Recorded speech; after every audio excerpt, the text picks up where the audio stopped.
Oi, gente, tudo bem? Então, agora a gente vai oficialmente começar a discutir a UC8, que é uma UC de promoção da saúde, tá bom? Eu tenho uma ótima notícia para vocês. Esse começo da UC, ele basicamente vai relembrar conceitos que vocês já viram e vai aprofundar nesses conceitos e aprender conceitos novos. Então a cada UC a gente vai pegando o que já aprendeu e aprofundando, né? Com cálculo não é diferente, né? Bem assim. E assim, a gente tem alguns objetivos com essa primeira aula. Lembrando, né, a UC8 para a turma 23, ela vai ser dividida entre a Amanda e eu, e a gente tem um planejamento bem específico para vocês, tá bom? Eu começo com vocês com esses conceitos iniciais, até porque eu já trabalhei esses conceitos, então fica mais fácil a gente relembrar, né, os conceitos que a gente já viu juntos. Depois a gente vai falar de determinantes de processo saúde e doença. Depois a Amanda vai vir com epidemiologia e fechando com as ações de promoção da saúde e o planejamento para o projeto de promoção da saúde. A promoção da saúde em si. Então, a gente está se dividindo aí em 4 semanas, com 4 temas para a gente fechar essa UC, que é uma UC rápida, é uma UC gostosa, é uma UC muito prática, assim. Vocês vão ver que a gente vai pegar muito conceito que a gente já viu e jogar isso para relação da prática, tá bom? Então, quais os objetivos da aula de hoje, do roteiro dessa semana? O roteiro dessa semana é um roteiro de relembrar e aprofundar. Então, a gente vai relembrar conceitos das UCs passadas, o C1, principalmente o C1 e o C4, drogarias e SUS. A gente vai entender da onde vem a promoção da saúde, vai relacionar a promoção da saúde com esses conceitos que vocês já viram, e aí a gente vai, no fim das contas, entender um pouquinho de como é promover a saúde. Aí nos próximos roteiros e depois com a tia Amanda, vocês vão cada vez mais se aprofundar em promoção da saúde, para no fim das contas, o grande objetivo disso é fazer uma promoção da saúde bem feita, com planejamento, com organização, com etapas, entendendo cada etapa do processo. Esse é o grande objetivo da UC, tá bom? Beleza? Então vamos lá, gente. Eu já fiz essa pergunta para vocês. Quem é o profissional da saúde? Vocês lembram de eu ter feito essa pergunta para vocês? Porque, tipo, a gente tem perda de memória recente, né? E vocês costumam me enrolar um pouco no processo. Então, aonde nós discutimos isso? Lá na UC1, gente. Começo do curso, quando vocês entraram no curso, a gente começou a ver um pouquinho disso. Parece que eu lembro... Vocês sabem que eu tenho memória fotográfica, né? A minha memória é visual, a minha memória não é auditiva. Ou seja, eu lembrava a carinha de vocês, mas eu não lembrava o nome, né? Eu lembro até como vocês estavam sentados, organizados na sala. Tá? Mas na época eu não conhecia ninguém de nome, tá? Não conhecia, é verdade. Bom, essa frase estava lá numa das primeiras aulas da UC1. A Anvisa acredita que o profissional da saúde é o principal aliado no cumprimento da missão de proteger e promover a saúde da população. Gente, deixa eu contar um negócio. A gente nunca viu isso tão na prática. Nunca vimos isso tão na prática. A UC8 ser aberta agora foi fundamental. Foi uma estratégia que nós em equipe tomamos, porque a UC8 é o que está acontecendo no mundo. É a pandemia, é coronavírus, são os heróis da pátria hoje, que são os profissionais da área da saúde, que é para quem a gente tem que bater palma todo dia, curvar mesmo, que é quem está deixando a família para vir cuidar da nossa. A gente falou isso no finalzinho da aula da semana passada, né? No final da aula de hospitalar. Esse é o profissional da saúde. Você está disposto? Você está disposto a mudar de cidade? A, durante esse período de pandemia, morar separado para não levar a Covid, por exemplo, para casa? Você está disposto a isso? Está disposto a deixar sua família cuidar da dos outros? Você está disposto a ter essa empatia real? Isso é profissional da área da saúde. Isso é cumprir a missão de proteger e promover a saúde da população. Nunca esteve tão real pra gente. que mais que a gente discutiu lá na UC1 e eu preciso relembrar isso com vocês? O profissional da área da saúde possui educação especializada. Ah, gente, por que vocês estão no curso? Para aprender, né? Para se especializar, para treinar e ser experiente. O profissional da área da saúde tem que ter competência, conhecimento, habilidade, controle emocional. Vai um profissional da área da saúde hoje se descontrolar? Um enfermeiro que está atuando direto ao paciente, um médico diagnosticando, alguém da farmácia que se desequilibra e não dispensa o medicamento correto. Olha onde a gente chega nisso, tá? Falo, foi muito estratégico a abertura dessa UC agora, porque dá pra gente discutir tudo o que está acontecendo e ver de verdade quem é o profissional da área da saúde. Tá disposto? Você tá disposto a encarar isso? Porque isso é ser da área da saúde, né? Visando sempre a necessidade do paciente e não a sua. Quando eu saio da minha casa, deixo a minha família lá e vou cuidar de outra pessoa que está internada, gente, falando da Covid, é uma situação tão sem precedente que, assim, é uma doença extremamente, tristemente solitária. Porque quando a pessoa é internada com Covid, ela vai ficar sozinha dentro do hospital, sozinha, sem a família, porque a família tá impedida de entrar no hospital. E assim, não só com Covid, né? As visitas aos hospitais estão suspensas. Quem pode ficar lá é acompanhante de algumas pessoas. De outras doenças, com Covid não pode acompanhante. Então, uma vez que ela entrar no sistema de saúde, ela vai ficar lá sem a família. Em quem esse paciente vai se apoiar? No profissional da saúde. Você está disposto a isso? Você está disposto a se entregar dessa forma? Isso é profissional da área da saúde, de linha de frente. Nós temos, é claro, todos os profissionais que estão em linha de frente, mas em uma linha diferente, que é quem está em drogaria, quem está em manipulação, quem tá em outras áreas, indústrias de medicamentos que não pararam de funcionar, mas quem está no hospital diretamente, tá ligado diretamente à linha da frente da frente. E tem linha de frente, mas ainda tem as colocações. Estabelecer prioridades, apoiar e auxiliar as famílias, que nesse momento nem é, porque pensando na Covid, porque a família não pode estar no hospital por conta da contaminação, né? Proatividade e ser decisivo. Não é à toa que cada um que está saindo de uma internação, por Covid principalmente, sai aplaudido, e essa pessoa que está saindo aplaude os profissionais de saúde. Esse é o perfil. E aí, gente, se a gente falar em ética, isso tudo tá lá na UC1. E se a gente falar em ética, se a gente falar em postura profissional, ética é uma palavra que significa caráter. E aí, como ser ético, né? Você vai ter acesso a informações que às vezes o paciente não quer que ninguém saiba. Tem o sigilo nisso tudo, né? Então, ser ético é cumprir os valores estabelecidos pela sociedade em que se vive e pela sua profissão. Não só valores éticos pela sociedade, como respeito, por exemplo. Eu falei muito isso quando os profissionais de saúde foram convocados, né, para atuar nas linhas de frente. Eu sou farmacêutica. Hoje eu não atuo na linha de frente de atuação em saúde, que seriam os hospitais, né?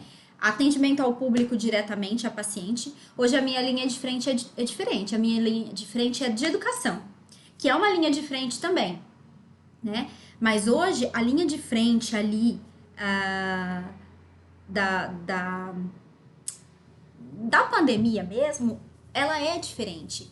E aí, quando a gente foi convocado, como hoje eu não tô em linha de frente, a gente tem que se cadastrar, né, pra ser convocado. E uma coisa que eu falei, se precisar ser convocado, e uma coisa que eu falei em casa é assim, já me perguntaram assim, minha família mesmo, mas você trabalha com outra coisa, como é que você vai deixar isso? A minha formação é profissional da saúde. Eu sou farmacêutica bioquímica, formada com muito orgulho e defendo a minha profissão. Apesar de hoje eu trabalhar com a educação dessa profissão, eu sou farmacêutica. Então, se eu for convocada, foi a minha mão que eu levantei lá no juramento que eu juro defender a saúde das pessoas, né? Defender a saúde da população e lutar por ela não prejudicar, não causar mal ou dano, isso está no nosso juramento. E quanto técnico em farmácia vai estar no de vocês também. Então foi isso que eu jurei. E é por isso, e é isso que eu vou defender. Então se a gente for convocado, com muito orgulho estarei junto na linha de frente, tá? Isso é falar em ética, tá? Muito bem, gente. E aí a grande pergunta dessa aula lá na UC1 foi: quem é o profissional de saúde chamado técnico em farmácia, né? Vamos retomar um pouquinho disso. Eu mostrei isso aqui para vocês lá na UC1. O técnico em farmácia está ligado a muitos profissionais diferentes e de áreas diferentes. Lá na UC5, farmácia hospitalar, vocês viram que a gente está ligado diretamente à enfermagem, diretamente às comissões hospitalares, diretamente à infecção hospitalar, comissão de infecção hospitalar. Então a gente está ligado diretamente a todos os setores: enfermagem, odonto não diretamente em hospital, mas ali na UPA, né, que tem a parte de odontologia. A gente está ligado à equipe médica, o técnico está ligado direto, obviamente, ao farmacêutico, equipe de limpeza, que é a desinfecção. Gente, esses profissionais da área da limpeza, hoje eles têm que ser aplaudidos de pé, reverenciados, porque assim, tá na mão deles a higienização, né? Tá na mão do médico diagnóstico, tá na mão do enfermeiro cuidado, tá na mão nossa da farmácia dispensação, tá na mão da físio, a parte que cabe, né, a área. Mas, gente, a desinfecção correta dos ambientes, é da área da limpeza. E a nossa, no mínimo, higienização da mão corretamente. Não andar de jaleco na rua, tirar o sapato para entrar em casa. Tem coisas que, assim, são básicas. E a gente tá ligado diretamente a várias áreas no hospital. E aí, gente, eu fiz vocês refletirem lá na UC1. E tudo isso é relembrar mesmo a importância de se trabalhar na saúde. É preciso ter conhecimento, pois dependem da técnica, né? A decisão certeira, eu preciso conhecer, saber o que eu tô fazendo, ser tecnicamente correto, conhecimento técnico científico. É ter uma boa dose de paciência e equilíbrio emocional. Gente, hoje, se não tiver equilíbrio emocional, é de surtar realmente. Realmente.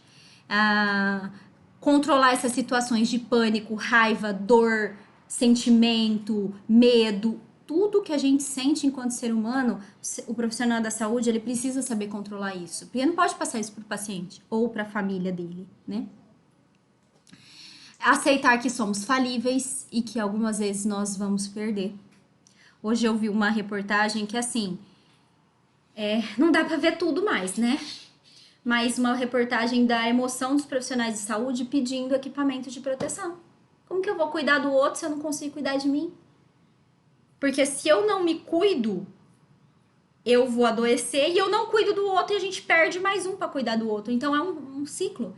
E eles falando, nós não temos EPI, a reportagem de ontem, nós não temos medicamentos, acabou, estoque zero. Eles abriram o sistema da farmácia, estoque zero de midazolam, fentanil, que são sedativos para os pacientes que são entubados. Como é que faz para recuperar o paciente? E a gente perde o paciente, às vezes não é por falta de qualidade, mas sim falta de estrutura. E a gente tem que lidar com isso. E a gente é só ser humano. Difícil, gente. Não é fácil, não. E deixar uma lição de vida para todos que ficam. De verdade, para mim, ver o profissional da saúde ser aplaudido é indescritível a sensação que eu sinto. E tão igual a essa sensação é um profissional da saúde ser agredido. Fica aqui a minha revolta, a minha sensação de raiva, a minha sensação de descontentamento, de absurdo, quando um profissional da saúde é agredido. E ver isso dentro do nosso país, que está enfrentando uma das piores situações de saúde pública que a gente já enfrentou, é revoltante. Se vocês estão acompanhando os noticiários, vocês sabem do que eu tô falando. Gente, faz parte do nosso dever, enquanto profissional da saúde, defender a nossa classe, que tá lá, de novo, deixando a sua família para cuidar da sua. E para quem não lembra, essa aula foi essa.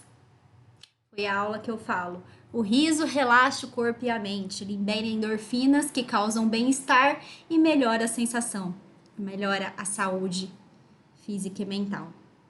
Foi essa a aula, tá? Recordamos?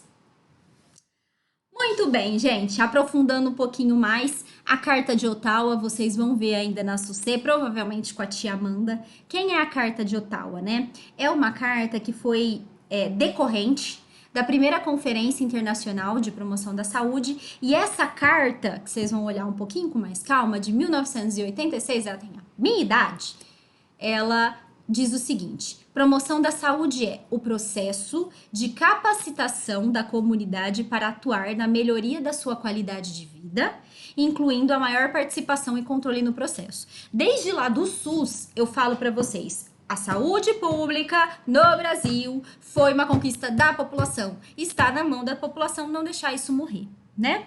Então, quando a gente fala em promoção da saúde, não esperem que só o governo vá produzir saúde, vai fazer essa promoção da saúde.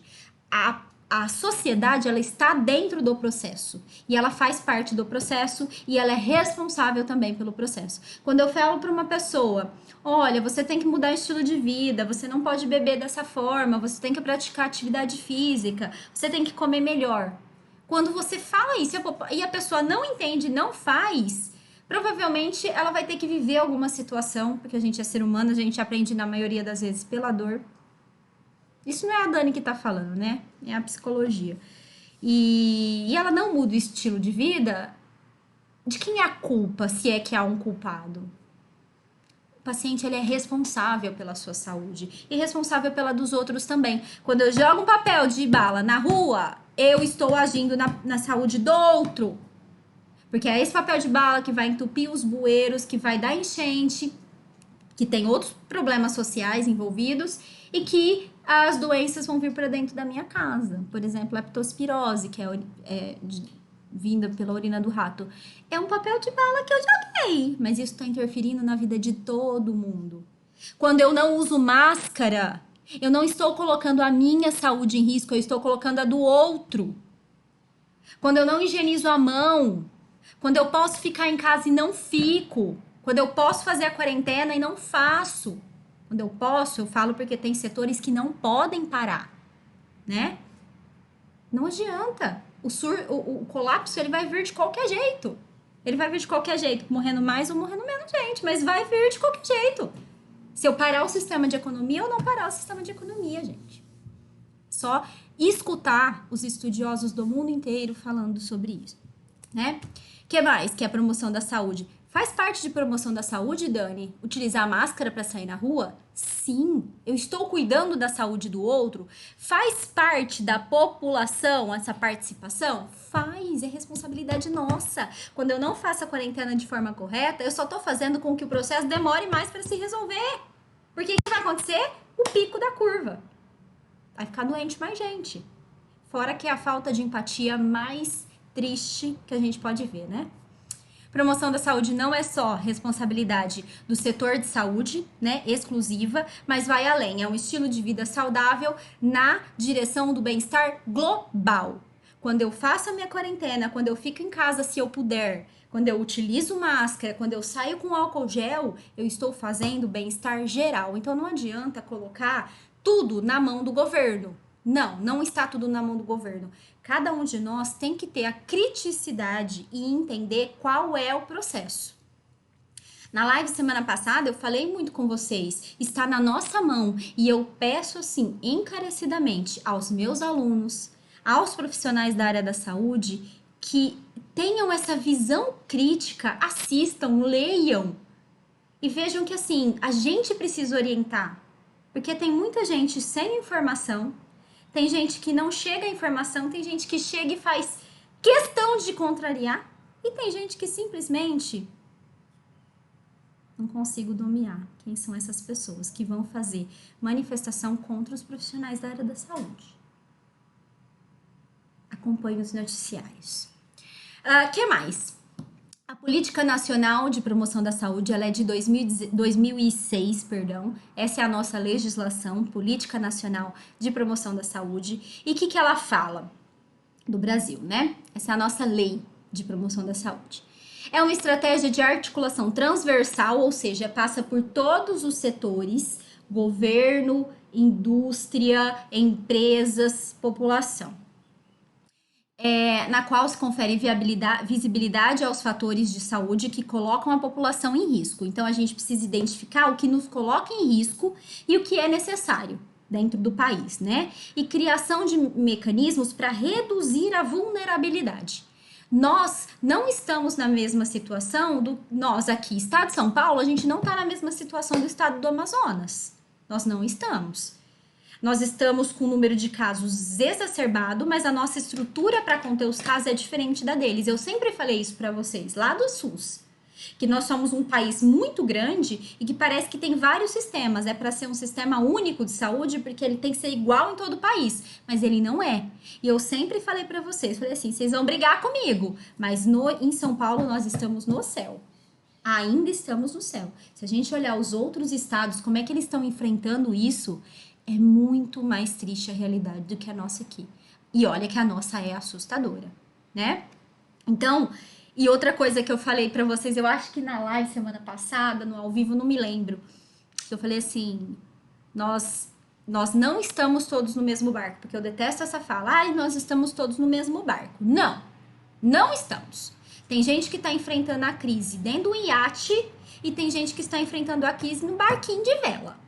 Tem gente que tá soprando a vela para sobreviver. Nós estamos todos no mesmo oceano, estamos todos na mesma pandemia. Só que tem pessoas que têm uma situação totalmente diferente de outras. Tem gente que não pode ficar em casa porque a empresa não parou. Profissional de saúde de linha de frente que não pode parar. Então, nós não estamos todos no mesmo barco. Nós precisamos, principalmente, cuidar dos que não estão no mesmo barco que a gente. A gente pode não estar lá no... A gente não tá no melhor barco, mas a gente tá melhor que muita gente. Muita gente. É aí que eu falo da empatia. Utilizar a máscara para sair de casa. Se precisar sair, só sair se for realmente necessário. Isso é cuidar do outro que tá num barco diferente. Puxa vida. É tão difícil de entender essas coisas? Por que ainda tem gente que insiste? Ainda age com a violência? Eu tô indignada com as últimas reportagens. Eu tô indignada com a posição de uma grande parcela da população brasileira. Eu estou envergonhada com a posição de algumas pessoas. Uma grande parcela da população brasileira. Que insiste em fazer aglomeração social para falar de política. Que insiste em se juntar. Não tem um de máscara nas manifestações. Não tem um. E manifestação eu tô falando de qualquer lado, tá? Não tem um de máscara. E tem gente que apoia.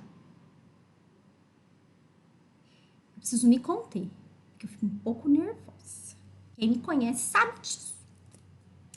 Vamos lá. Quais são os objetivos da promoção da... Não adianta, gente. Eu vou falar com vocês sempre do ponto de vista crítico. Vocês têm que pensar sobre as coisas e não só reproduzir o que vocês ouvem. Sempre, desde o primeiro dia de aula, eu rezo essa missa para vocês e até o último dia de aula eu vou continuar rezando a missa para vocês. Objetivos da promoção da saúde. Quais são os objetivos de toda essa UC e de tudo isso, né? Promover a qualidade de vida da população, reduzir a vulnerabilidade, os barquinhos diferentes e o risco da saúde, né? A saúde, fornecer a preservação do meio ambiente. Pouco falo de descarte de resíduos incorretos, né? Prevenção de doenças e agravos de saúde. Então, a gente tem uma série de objetivos para promover a saúde da população. Certo? Tudo bem até aqui, gente? Muito bem, eu ouvi vocês, tá tudo bem? Vamos lá para mais um conceito, então, que vocês lembram. Eu volto nisso muitas vezes no curso, né? Antigo versus novo. Qual é o conceito de saúde da OMS? Então, vamos relembrar? Vamos lá. Qual é o conceito de saúde? Qual é o conceito de saúde? A gente tem um antigo conceito e um novo conceito. Vocês viram isso também na UC1. Muito bem. Dani, eu não lembro disso. Lembra sim. Aí, turma 23, essa é a aula que a gente estava falando de promoção de conceito de saúde. Lembra sim, conceito de saúde, tá todo mundo aí, ó. Aí você olha a sua cara e fala, gente, eu tô aí, eu não lembro o que ela tá falando. Eu sempre vou mostrar pra vocês já viram. E agora a gente aprofunda nisso. Então vamos relembrar. Qual o antigo conceito de saúde? Então, para quem não lembra, gente, o antigo conceito de saúde, ela é focado na doença. A doença é o centro da saúde, é isso mesmo. Estar doente antes era muito ligado à religião, principalmente a religião católica. Lembra daquela aula que eu falava assim para vocês? Se você tá doente, você pecou. Você tá doente, você não foi à igreja. Lembram disso? Você tá doente, você tá dominado por um espírito maligno. Lembram disso? Nessa aula eu falava para vocês, eu falo mais da Igreja Católica porque era a igreja mais presente, né? Hoje a gente tem muito mais, mas a questão da religião antigamente era muito mais presente. Então, o conceito antigo de saúde, ele era totalmente ligado no corpo, no físico. Então, se você tá doente, provavelmente foi uma coisa que você fez e você tá recebendo isso como uma penalidade. Tipo um pecado. Você fez um pecado, você ficou doente. Era físico e muito mais ligado à religião, tá? E muito mais presente a religião católica. Isso não é a Dani que tá falando, isso é só estudar os livros de história e lembrar dos professores falando lá no ensino fundamental. E aí, qual é o novo conceito? O novo conceito, gente, já não fala mais que a gente tá o foco é a doença, muito pelo contrário, o foco é a saúde. Por isso que vem a promoção da saúde. Eu não vou olhar só para quem tá doente e olhar só para a doença pela doença. Eu vou tentar fazer com que a doença não aconteça. Aí é a ideia da promoção da saúde. E aí, no nosso novo conceito de saúde, que é o conceito de saúde da Organização Mundial de Saúde, saúde é o centro. Estar doente é ligado a vários fatores, não é fator de pecado. São ligados aos determinantes de saúde. Eu deixei um asterisco aí, porque esse é o motivo do nosso próximo roteiro. A gente vai aprofundar no processo saúde e doença. Então, o que pode me levar à saúde ou à doença vai ser o nosso próximo roteiro. E não é apenas o corpo, não é apenas o físico. E aí, qual é o novo conceito de saúde, gente? Saúde é bem-estar físico, mental, social, espiritual, ligado a diversos fatores. Renda, situação de estrutura familiar, saneamento básico, tudo tem a ver, hereditariedade, estilo de vida, alimentação, atividade física, tudo isso tem a ver com saúde ou doença. E não só meu corpo, não só o físico, e tampouco só, eu falo tampouco só porque a espiritualidade é um ponto de pensar em saúde, mas não é, eu pequei, eu vou ficar doente, que era o antigo conceito, né? Aqui, deixa eu só corrigir aqui, que aqui é o novo conceito, né? Que é bem-estar físico, mental, social, enfim. Muito bem? Lembramos, esse conceito aí foi o C1, o C4 e o C5, né? Só falando disso. Bom, também falando disso. Então, a gente tem que pensar nos determinantes. E aí, que é o tópico que eu falei que a gente vai focar na semana que vem. O que eu preciso de vocês hoje é que vocês entendam que não dá para falar em saúde sem a gente analisar todo o contexto desse paciente. Onde que ele mora? Onde ele mora tem saneamento básico? Onde ele mora, ele tem acesso ao sistema de saúde? Que é para ter, porque o sistema de saúde, o SUS, é para estar em todos os lugares, dá para ir andando, lembram disso? Chegar numa UBS andando. Ele tem acesso à alimentação, o que ele come, ele faz atividade física, tem saneamento básico, qual é a estrutura familiar, renda, tudo isso a gente tem que pensar para pensar em determinar saúde ou doença. Sendo assim, a minha pergunta é: barquinhos, oceano, a nossa saúde, ela é igualitária ou equalitária? Vocês vão responder isso pensando em igualdade e equidade.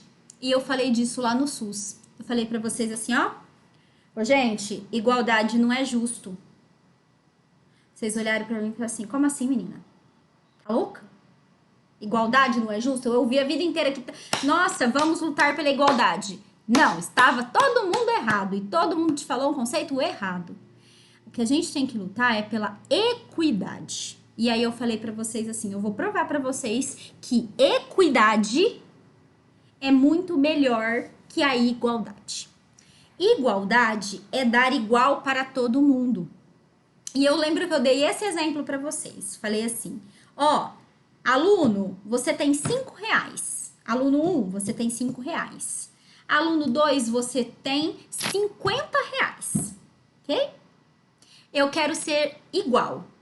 Então, eu vou dar o mesmo tanto para cada um, tá bom? Então, aluno 1, você tem 5, eu vou te dar 10. Aluno 2 tem 50, eu vou te dar 10. Eu vou estar sendo igual. Eu tô dando R$ 10 para cada um, certo? No fim das contas, antes de eu dar o dinheiro, 50, o aluno 1, pessoa 1, tem R$ 5, pessoa 2 tem 50. Qual que é a diferença entre pessoa 1 e pessoa 2? R$ 45, certo? É a diferença entre eles. Só que eu quero ser igualitária, então eu quero dar o mesmo dinheiro para cada um. Então eu dou 10 para pessoa 1 e dou 10 para pessoa 2, certo? Eu dei a mesma quantidade, eu fui igualitária, concordam? Muito bem. A pessoa 1 ficou com, tinha 5 mais 10, 15. Pessoa 2 tinha 50 mais 10, 60. 60 menos 15, 45. Mas que raio! Quando eu trato de forma igual, eu continuo prevalecendo as diferenças naturais entre eles. A diferença continuou sendo 45. E, na verdade, isso não é justo, né? As diferenças continuaram acontecendo. Então, se o meu objetivo é que igualar, a gente tem equalitar, que é dar diferente para quem é diferente. Ah, Dani, mas por que isso nunca aconteceu? Porque não é interessante. Tem gente que não quer isso. Você acha que eu quero meu coleguinha igual a mim? Gente, se o povo tá lutando para não sair de máscara e fazendo aglomeração, você acha que um tá pensando no outro, gente? Presta atenção. Não tá. Nunca foi um objetivo essa equidade. O objetivo é que quem é diferente continue diferente. É triste o que eu tô falando, mas é a realidade da sociedade, é isso que a gente tá vendo agora. Numa situação de pandemia, que eu tenho que cuidar do outro, porque o outro é vulnerável, o outro é situação de risco, eu vou lá e faço tudo o contrário. Ah, Dani, você tá falando isso baseado em quê? Em números. A nossa taxa de isolamento social só vem diminuindo. E enquanto isso, os nossos casos de Covid-19 estão só aumentando. E enquanto isso, nosso sistema de saúde está entrando em colapso. Não são as pessoas que estão trabalhando porque não podem parar de trabalhar que estão diminuindo a taxa de isolamento. Não são elas. São as pessoas que podem ficar em casa. Isso não é a Dani que está falando. Isso são os números, isso são os indicadores, são os dados das pesquisas. Então, por que nunca aconteceu essa questão de equidade? Porque nunca foi interessante. Deixar a sociedade em equalidade não é interessante. Não é interessante para quem tem mais, principalmente, né, gente? Pensa. Então, se a gente olhar, eu quero realmente fazer o justo, é a equidade, dar mais para quem precisa mais. Isso aqui, gente, é a igualdade, como eu falei para vocês. Eu dei a mesma quantidade para cada um, ó, o mesmo tamanho, o mesmo banquinho. A diferença continuou. O que é a equidade? É dar diferente para quem precisa diferente. Quem não precisa, puxa vida, se você não precisa, você já está numa condição de mais acessibilidade. Você já está... Gratidão é essa palavra, né? Você já está numa situação que você não precisa de auxílio. Pior é o outro que se está precisando de auxílio é porque a situação dele é muito pior. Entendem essa realidade? Isso é a equidade. E, na verdade, a gente ainda tem alguns outros cenários para pensar. Que essa é a igualdade, essa é a equidade... E essa é a realidade. A gente ainda assim vive numa sociedade em que a gente não tá nem no mesmo nível aqui, ó, pra dar mais ou menos. Tem gente que tá lá em cima, tem gente que tá no iate. E tem gente que tá no barquinho à vela, passando a mesma pandemia. Faz sentido? Ainda tem mais uma coisa pra gente pensar. Além de eu dar essas condições, o que eu posso pensar? Em tirar a barreira. Que hora que eu tiro a barreira, ó... ó, a barreira. Eu tirar a barreira também é uma forma de tentar trabalhar a equidade, porque o acesso, a hora que eu falo que o meu BS tem que estar andando, eu tô tirando uma barreira. Esse cara pode não ter um carro para se locomover, não tem dinheiro para pegar, às vezes nem para o ônibus.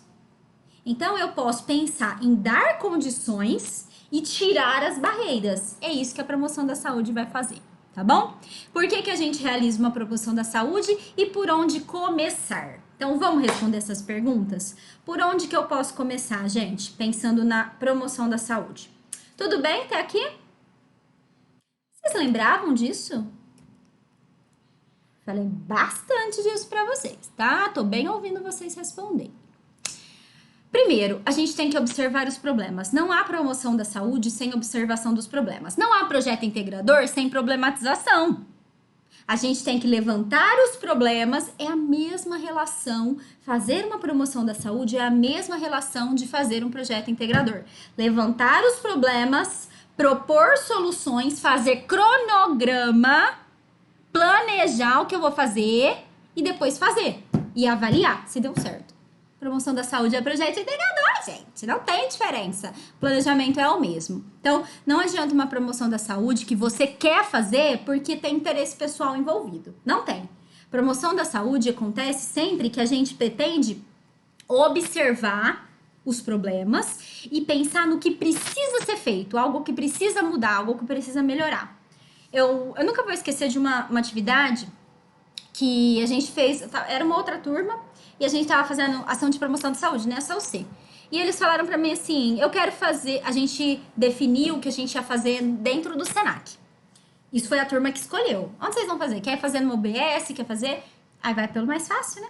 Foi fazer dentro do Senac, ok. O que vocês vão fazer dentro do Senac? Ah, nós vamos fazer uma ação de tabagismo, controle de cigarro. Eu olhei e falei assim, por que vocês querem fazer isso? Porque isso é um problema, peraí, quem falou? Aí a Dani é grossa, né? Mas quem falou isso? Por que você quer fazer? Porque você sempre ouviu que tabaco é um problema. É um problema, mas a população do Senac enfrenta esse problema? Não sei. Eu não sei se enfrenta. Aí que tá. Eles tinham que fazer um levantamento de dados para ver se é um problema do Senac. Se não for, para que você vai fazer uma ação que não vai ter resultado? Não tem público. Toda ação de promoção da saúde, a primeira coisa que a gente tem que fazer é ver qual é o problema. Então, a primeira coisa que se faz é levantar os dados. Então, quer fazer dentro do Senac? Não tem dado. Então, faz o dado. Faz uma pesquisa lá dentro, vê qual que é a dúvida das pessoas, vê qual que é o problema que elas enfrentam, faz um questionário. A boa notícia é que quando você vai fazer no seu bairro, em outros lugares, esse dado já está pronto. Eu tenho acesso a ele pelos sites, eu tenho os indicadores, já vou mostrar. Então, quando eu quero fazer nos lugares, já tem dados para isso. Agora, se não tem dados, você tem que buscar o dado. Não adianta querer fazer promoção da saúde dentro da cabeça de vocês, porque vocês querem fazer sobre esse assunto. Não. O que você tem que ver, naquela população que você quer fazer, qual é o problema da população? Se você tem esse dado, ótimo. Se você não tem, vai buscar. Faz questionário, pesquisa. Levanta o problema da população. Aí, levantando o problema, você vai propor a ação. Aí sim, uma ação concreta, uma ação realmente específica, tá? E aí, a minha outra pergunta é, como que a gente pode observar os problemas? Eu falei para vocês isso já algumas vezes no curso. Falei isso em farmacovigilância. Eu tô ouvindo o que vocês estão pensando. Estou pensando assim, eu não lembro disso. Não lembro de você ter falado de como observar os problemas em farmacovigilância. Aí vocês estão tudo olhando pra mim assim, ó. Pensa que eu não sei? Conheço, gente. Conheço vocês. Vocês estão tudo me olhando assim e falando, você não falou sobre isso em farmacovigilância. Tá aqui, ó.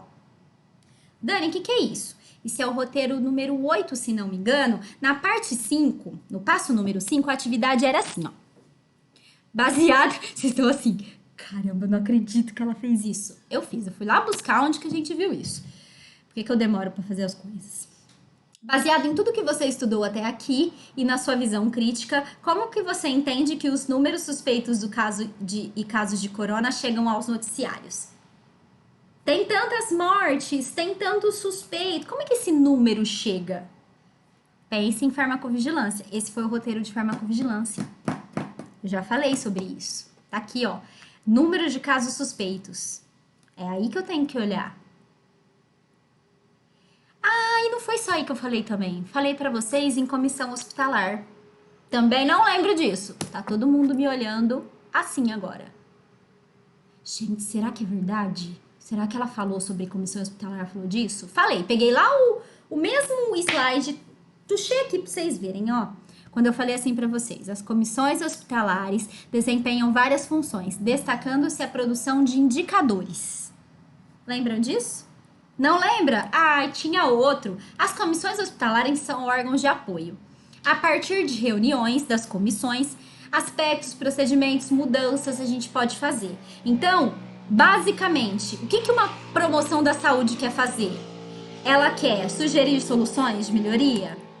Ela quer identificar problemas? Ela quer ações? Ela quer levantar dados? Exatamente isso.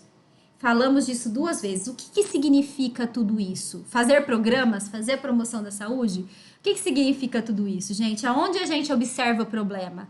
Nos números. Aonde a gente observa os problemas? Nos indicadores, nos dados que são gerados. Da onde vem o dado? Que realmente era a resposta disso aqui, ó. Lá no roteiro lá atrás de farmacovigilância. Como é que esses dados existem? Porque alguém registrou no sistema. Alguém internou com tal doença, registra. Qual era a idade dessa pessoa? Registra. Que outras doenças ela tinha? Registra. Tudo isso é registrado. E quando a gente registra num sistema, a gente consegue gerar um dado, gerar um número, gerar um indicador. Essa é a palavra correta. Tudo que é registrado gera um número. Tudo que é registrado gera um indicador. Através da interpretação desse indicador, eu posso propor uma mudança. É justamente o que a comissão hospitalar faz. A hora que eu vejo que esse número está me mostrando que a infecção hospitalar está aumentando, aí eu vou fazer alguma coisa para diminuir. É isso, gente. É ver os números e agir no lugar. O número de roubo de casa está aumentando em tal bairro. Como é que eles sabem? Pelo número de registro de boletim de ocorrência. E aí, qual que seria uma ação? Colocar mais policiamento naquele bairro. Quando a gente tem número, a gente consegue discutir em valor. Não adianta falar, eu acho que, eu penso que. Não, cadê o número que prova? Sempre que eu falo pra vocês, isso não saiu da cabeça da Dani, isso tá em tal lugar. Mostra a bibliografia, a fonte da pesquisa. É justificar com os números. E isso foi registro no sistema. E assim, com esses números, esses indicadores, é isso que eu falei pros alunos. Vocês querem fazer uma ação de tabagismo no Senac? Cadê o número? Quem tá me mostrando que esse é o problema do Senac? E quando eles fizeram a pesquisa, não era. O problema do Senac era dúvida sobre medicamentos e a dúvida que mais o Senac tinha era se eu podia beber, tomar álcool e tomar medicamento junto. E qual era o problema disso? Era essa a pergunta. E eles queriam falar de tabagismo. Você não vai propor uma ação sem você ter o número. E aí, como eu falei, a boa notícia é que se eu for fazer em bairro, em locais, esses números já estão contabilizados. Como é que eu sei os números da Covid? Como é que eu sei quantos óbitos tem em Ribeirão, quantos suspeitos? Fora o que é subnotificado. É através da notificação. Oi, farmacovigilância. Notificar é informar. Informa no sistema, esse dado vai para a Anvisa, vai para a Secretaria de Saúde Municipal, vai para a Secretaria de Saúde Estadual e gera um dado, um número, tá? Número de quê? De nascimentos, de mortes, de internações, de reações adversas a medicamentos. Tudo isso. Tá tudo no sistema, tá tudo no dado. E aí, o que a gente tem? Onde buscar esses problemas? Onde tem os dados e os indicadores. Onde que tá isso, gente? Na maioria dos sites dos governos, tá? Então, por exemplo, aqui tem, esse aqui é da Prefeitura de Ribeirão. Você abre o site da Prefeitura de Ribeirão, que eu usei com vocês exaustivamente na UC4 do SUS, Tá lá, ó, isso aqui é a página deles. Aí gera um indicador que vai gerar um gráfico que mostra pra gente se a curva tá subindo, se tá diminuindo, quando que tá subindo, quando que tá diminuindo, para que as pessoas possam interpretar e propor ações, tá? Essa aqui é o número de acidentes, acho que essa é de acidente de trânsito com incidente antecedente. Esse eu não me lembro. Então, onde que a gente busca? Eu só quis mostrar aqui o que é gerar um indicador. Gera um gráfico, gera um número pra gente, tá? E onde que eu busco isso? Nos sites. E aí, voltando lá para o C do SUS. Sites. Quem é o gestor federal? Ministério da Saúde. Gestor estadual, as secretarias de saúde, estaduais de saúde, gestor municipal, as secretarias municipais de saúde. Então, vocês podem buscar sites da secretaria, sites do ministério, site da Anvisa, site de tal fundação que faz pesquisas, e os números estão lá, tá? E o que são os indicadores mesmo? São os números. Então, ó, esse aqui eu peguei, acho que foi no da Secretaria de Saúde de Ribeirão, casos de dengue. Ó, tá atualizado até 2020, em abril foi o último dado. Ó o número de dengue, tá? Aqui, ó, residente de Ribeirão Preto, tá? Esse é o número de dados. Dá pra gente ver por ano. Como é que eu sei que em 2013 teve uma grande epidemia? 29 mil casos. 2014 teve 3 mil e pouco. Aí 13 mil, 57 mil. 2016 foi, dos últimos anos, foi a grande epidemia de dengue. Como é que eu sei isso? 57 mil casos. É muita coisa. No ano de 2017 foi 2.600. Esse ano nós já estamos em 19, só que 19 mil, mas nós não estamos nem contando maio para frente. 23 mil em 2019, só que o ano inteiro. Isso é indicador, isso é número. Como é que eu sei que teve esse número de casos? Porque a pessoa foi para o sistema de saúde e houve um número, gerou uma notificação. Essas palavrinhas têm que estar muito fortes na cabeça de vocês quando a gente falar em promoção da saúde, tá? Aqui eu só tô mostrando o que significa gerar um indicador. Aqui, por exemplo, quais sintomas levam você a tomar remédio por conta própria? Automedicação, uso racional de medicamentos. Olha lá. O que mais leva? Dor de cabeça. O que mais leva a pessoa a tomar medicamento sem orientação? Das mulheres. Vamos ver dos homens. O que mais leva? Dor na perna e dor no braço. As dores musculares. Gerou indicador. Quem fez isso? Foi uma instituição de saúde que fez uma pesquisa. Gerou gráfico. Isso é gerar indicador. Covid. De Covid, tem um site específico, vai estar no roteiro de vocês, sobre todo o monitoramento de casos de Covid em Ribeirão Preto. Tá lá em tempo real. Isso é indicador, é número. Conforme um interna, esse número vai para o sistema. Conforme tem um óbito, infelizmente, esse óbito vai para o sistema. Conforme sai o resultado do exame, esse óbito for por tal coisa. Entendem essa relação? Conseguem entender isso? Certo? Esse site aqui, já que a gente tá numa pandemia e é de Covid, nada mais justo que vocês olharem. Olhem bem esse site, olhem bem os números para vocês entenderem essa relação, tá? Agora, esses indicadores, eles estão totalmente relacionados a um tema que vocês vão ver com a tia Amanda, que é a epidemiologia, tá? Ela vai explicar para vocês tudo sobre epidemiologia, mas o que vocês têm que saber para chegar lá com ela? Que todo esse levantamento é feito através dos indicadores. Gerar um número, gera uma tabela, gera um gráfico, vários tipos de gráfico. Agora, como é que esse número vai parar lá para gerar o gráfico? A partir do momento que a pessoa entra no sistema, alguém teve que registrar aquela doença, aquela pessoa, aquela idade, tudo no sistema para a gente conseguir ter essa relação, ok? Isso vocês têm que chegar sabendo disso para Amanda conseguir explicar para vocês o que é epidemiologia, ok?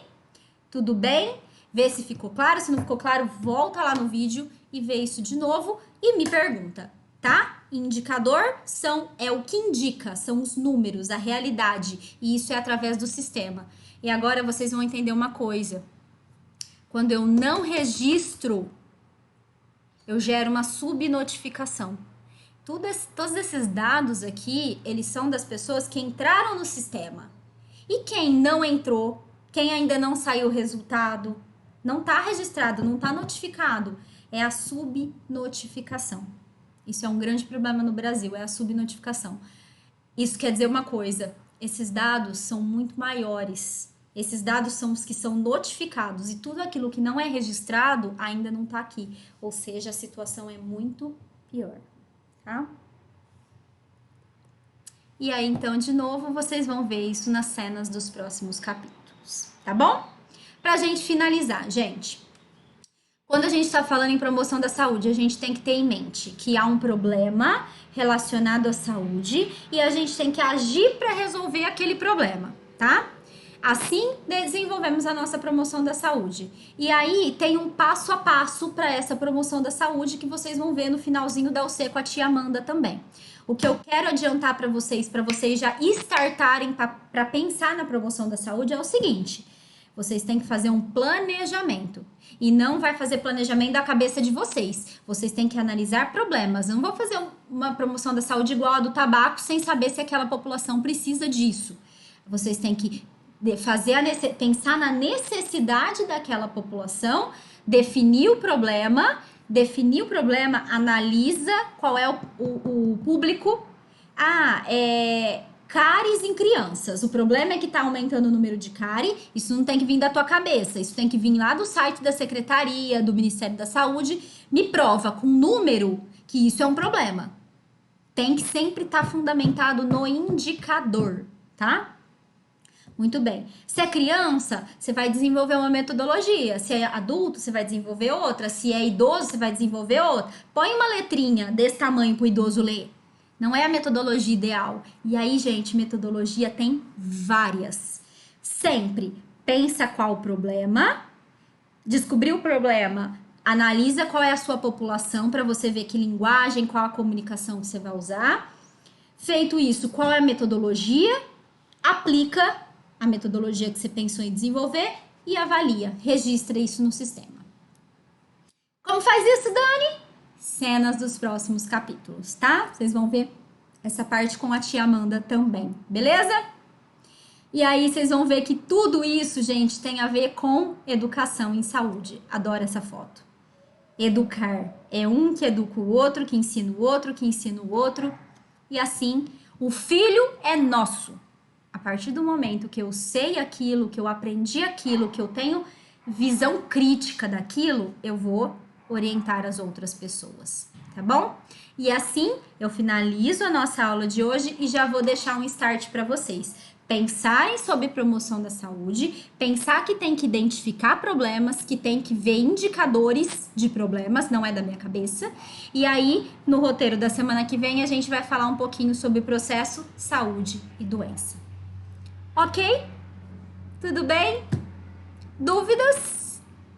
Dúvidas? Me procurem. Beijo. Obrigada, gente. Até o nosso próximo roteiro. Sigam o passo a passo. Sigam o passo a passo, que tem bastante material ali para vocês desenvolverem essa visão de promoção da saúde, que gente, é fundamental no momento que a gente está vivendo. Tá bom? Beijo.